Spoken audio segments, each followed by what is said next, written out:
Itu yang pertama. Kemudian izin untuk bertanya yang kedua, terkadang sebagai seorang wanita yang mungkin kita udah pernah beberapa kali belajar begitu ya terkait dengan ilmu pranikah, kita jadi punya standarisasi tertentu begitu ketika mencari pasangan. Ya, pengen pasangannya tuh yang udah well educated juga, udah punya pandangan ke depan, udah punya planning dan lain sebagainya begitu. Dan akhirnya ada bayangan aku harus bisa dapat orang yang seperti itu begitu. Tapi pertanyaannya, mencari orang yang seperti itu kan juga nggak mudah ya, dan kadang yang datang ke kita tuh belum yang sesempurna itu. Semoga dikasih kesempatan untuk bertanya ya.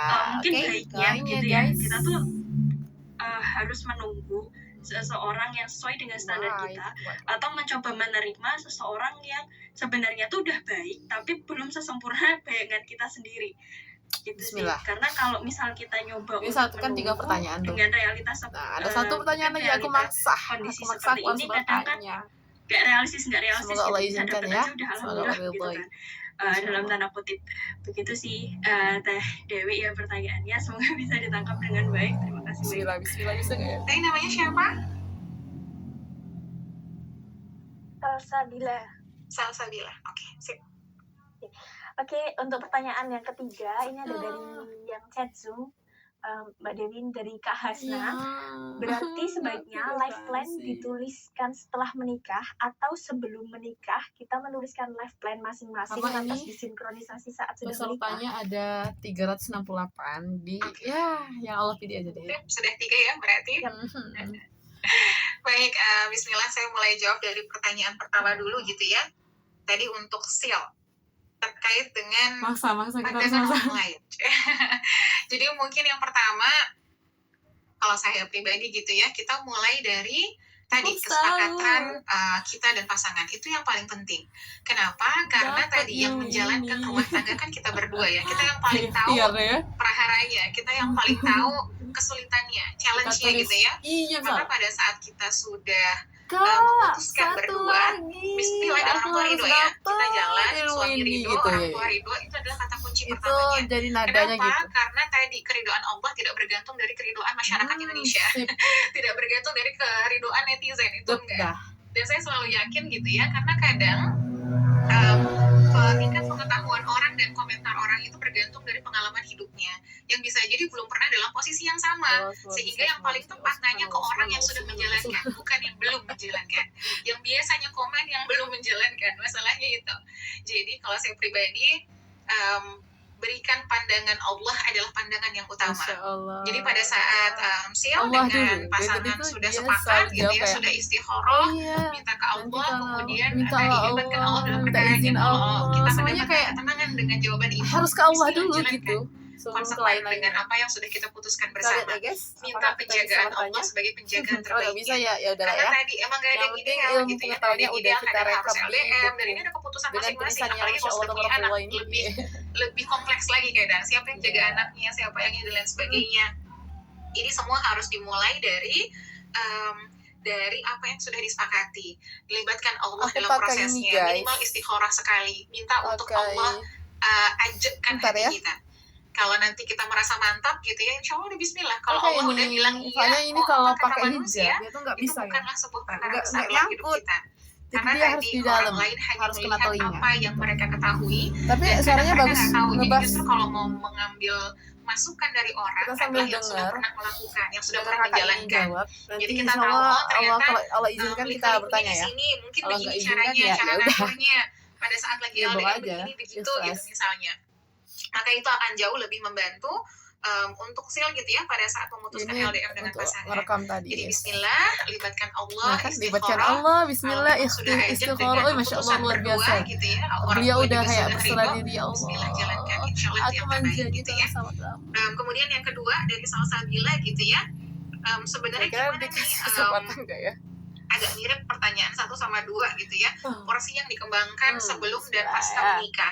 Sama yang kedua standar tertentu gitu ya. Karena kita sudah ikutin banyak kelas-kelas pranikah gitu ya. Kita tahu kita set the expectation. Nah kadang berekspektasi kita tuh tinggi. 1, 2, 3, 4, 5, 6, 7, 8 gitu ya. Maunya yang A, yang B, yang C, yang D. Satu hal, akhwati fillah, yang saya pun pada saat belum menikah dan saya sampaikan kepada diri saya atau kepada akhwat yang belum menikah, yang sedang kita punya ekspektasi barnya itu pandangan manusia. Dan manusia nggak pernah tahu isi dalam seseorang.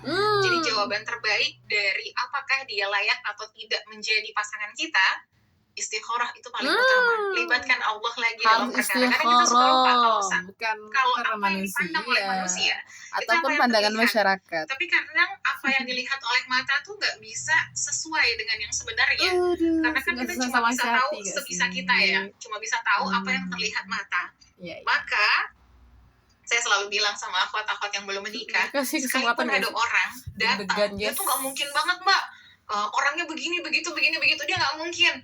Udahlah saya tolak. Istikharah dulu sebelum nolak. Jangan melangkahi Allah sebelum kita ngasih jawaban. Jangan melangkahi Allah. Tahu kalau ternyata memang dia yang Allah jodohkan gitu kan ya. Jadi tugas kita bukan menghakimi di awal. Tugas kita nanya sama Allah sang menggenggam keputusan yang paling terbaik untuk hidup hamba-hambanya. Cintaku, jadi sayangku, jangan pernah lewatkan gitu ya, mau seenggak mungkin apapun, kecintaanku, ayangku, bebekku, semungkin apapun, sepaling positif apapun, kita punya berekspektasi boleh aja, dan itu adalah panduan kita, pegangan kita biar kita nggak salah milih, and that's fine.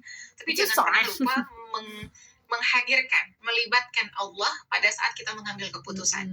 Karena insya Allah disitulah tempat yang terbaik untuk kita menentukan, menunggu, atau mencoba menerima.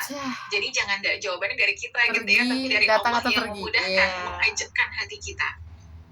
Karena dulu ceritanya gitu ya teman-teman, kalau sedikit cerita mengenai pernikahan saya pun, pada saat itu orang tua saya dari Jawa. Biasanya kalau orang Jawa sukanya nikahnya anaknya nikah sama orang Jawa gitu kan ya, karena biar punya sama-sama suku yang sama tuh. Jadi lucunya adalah banyak yang datang melamar tapi bukan orang Jawa. Ada juga sih orang Jawa tapi ternyata belum juga lolos gitu ya dari saringan orang tua saya. Saringan orang tua, bayangkan tadi saring saya melamar gitu ya, suami saya dari Padang BTW. Jadi kan jauh ya, kayaknya nggak mungkin deh ini udah nilai budayanya beda dan lain sebagainya. Tapi subhanallahnya tadi, pada saat Allah sudah katakan dia jodoh kita dari hasil istikharah, Allah tuh mudahkan jalannya. Tiba-tiba Allah bikin hati ibu saya apapun itu melunak, seganteng apapun orangnya kita membuka hatinya untuk menerima karena Allah tuh dari bukan Jawa, padahal kakak saya juga nikah sama orang Jawa.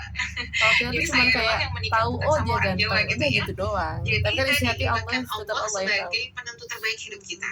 Kita kan cuma bisa lihat apa yang tampak di luar, tapi kita nggak pernah tahu apa yang di dalam.